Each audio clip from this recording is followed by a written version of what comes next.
بسم اللہ الرحمن الرحیم۔ درود شریف کی فضیلت کے متعلق میں آج آپ کے سامنے درود شریف کی فضائل میں سے 4 فضائل آپ کے سامنے بیان کروں گا جو اس سے پہلے آپ نے نہیں سنی ہوگی انشاءاللہ۔ درود شریف کے فضائل تو بہت زیادہ ہیں، لیکن 4 ایسے فضائل میں آپ کے سامنے بیان کرنے جا رہا ہوں جو انشاءاللہ آپ نے اس سے پہلے کبھی نہیں سنی ہوگی۔ اس ویڈیو کو آخر تک دیکھیے اور غور سے سنیے تاکہ آپ کو معلوم ہو جائے کہ درود شریف کی وہ 4 فضائل کون سی ہیں، اور اپنے دوستوں کے ساتھ اس ویڈیو کو لازمی شیئر کیجئے تاکہ ان کو بھی فائدہ حاصل ہو جائے اور درود شریف کرنے کی توفیق ان کو بھی اللہ تعالیٰ نصیب فرمائے۔ دیکھیے، ویسے درود شریف پڑھنا تو اللہ تبارک و تعالیٰ کا حکم بھی ہے کہ اللہ تبارک و تعالیٰ نے فرمایا کہ ان اللہ و ملائکتہ یصلون علی النبی یا ایھا الذین آمنوا صلوا علیہ وسلموا تسلیما۔ اللہ تبارک و تعالیٰ فرماتے ہیں کہ اللہ تعالیٰ اور فرشتے نبی کریم صلی اللہ علیہ وسلم کے اوپر درود بھیجتے رہتے ہیں، یعنی وہ درود بھیجتے ہیں۔ یصلون یہاں پہ تجدید کا صیغہ لائے ہیں، یعنی نبی کریم صلی اللہ علیہ وسلم کے اوپر درود بھیجتے رہتے ہیں۔ آپ بھیجو یا نہ بھیجو، کوئی بھیجے نہ بھیجے، لیکن اللہ تبارک و تعالیٰ نبی کریم صلی اللہ علیہ وسلم کے اوپر درود بھیجتے رہتے ہیں۔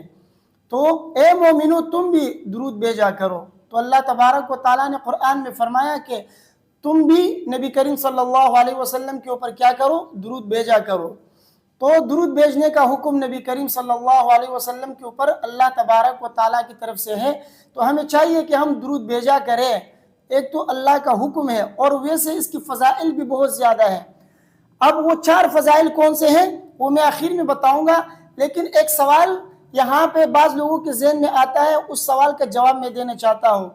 دیکھیے، بعض لوگ یہ سوچتے ہیں کہ درود بھیجنے سے جو ہے ہمیں کیا فائدہ ہوگا، اس میں تو دعا ہے نبی کریم صلی اللہ علیہ وسلم کے لیے کہ یا اللہ آپ ان پر درود بھیجے، آپ ان پر رحمت نازل فرمائے، تو یہ تو ہم نبی کریم صلی اللہ علیہ وسلم کے لیے دعا کر رہے ہیں، اس میں ہمارا کوئی فائدہ ہے یا نہیں ہے؟ تو بعض لوگوں کے ذہنوں میں یہ سوال ہوگا، تو اس سوال کا میں جواب یہ دینا چاہتا ہوں۔ دیکھیے، ہم درود بھیجے یا نہ بھیجے، نبی کریم صلی اللہ علیہ وسلم کے اوپر اللہ تبارک و تعالیٰ مسلسل درود بھیج رہے ہیں اور بھیجتے رہیں گے، اور جو درجات اور جو مقام اللہ تبارک و تعالیٰ نے نبی کریم صلی اللہ علیہ وسلم کے لیے منتخب کیا ہے اور دینے والے ہیں، وہ ان کو مل کر رہے گا۔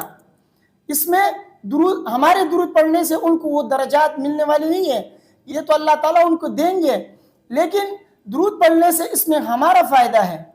یہ نبی کریم صلی اللہ علیہ وسلم نے جو فرمایا کہ درود مجھ پہ پڑھا کرو، تو یہ درود پڑھنے کا جو ہمیں حکم ہوا ہے اور اللہ نے بھی فرمایا ہے، اس سے جو ہے فائدہ ہمارا ہے، ہم کو جو ہے اس سے فائدہ ہوگا۔ اب آپ سوچ رہے ہوں گے کہ اس سے ہمیں کیا فائدہ ہے؟ ہمیں فائدہ یہ ہے کہ دیکھیں نبی کریم صلی اللہ علیہ وسلم نے کیا فرمایا، من صلی علیہ واحدۃ صلی اللہ علیہ عشرہ، جو مجھ پر ایک مرتبہ درود بھیجتا ہے، اللہ تبارک و تعالیٰ اس کے اوپر 10 رحمتیں نازل فرماتے ہیں۔ تو دیکھو، اس میں ہمارا فائدہ ہے کہ نہیں ہے کہ اللہ تبارک و تعالیٰ ہمارے اوپر 10 مرتبہ اپنی رحمت نازل فرماتے ہیں ایک مرتبہ درود بھیجنے پر، تو اس میں ہمارا فائدہ ہے۔ اور دوسری بات یہ بھی ہے کہ اس سے جو ہے نبی کریم صلی اللہ علیہ وسلم پر درود پڑھنے سے اللہ کا قرب ہمیں حاصل ہوتا ہے، کیونکہ وہ تو اللہ کے نیک اور برگزیدہ اور منتخب اور محبوب بندے ہیں۔ نبی کریم صلی اللہ علیہ وسلم اللہ کے محبوب ترین بندے ہیں، تو ان کے اوپر جب ہم درود پڑھیں گے تو ہم بھی اللہ کا قرب حاصل کریں گے، اللہ کے محبوب بن جائیں گے۔ مولانا اشرف علی تھانوی علیہ رحمہ نے بہت زبردست مثال دی اس کی۔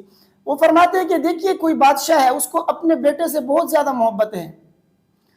اب اس کو پتہ ہے کہ اب بیٹے کو پتہ ہے کہ باپ کا میرے ساتھ بہت زیادہ محبت ہے، لیکن وہ بیٹا کسی نوکر سے کہے کہ جا کے میرے والد سے کہو کہ عید آنے والی ہے، ان سے کہو کہ اپنے بیٹے کو کچھ روپے دے دیں۔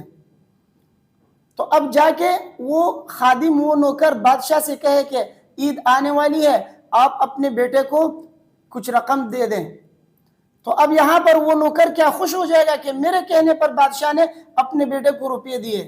وہ تو ویسے بھی ان کو دینے والا تھا، وہ تو اپنے بیٹے سے محبت کرتا ہے، بادشاہ تو ویسے بھی عید کے آنے پر اپنے بیٹے کو کچھ رقم دینے والا تھا،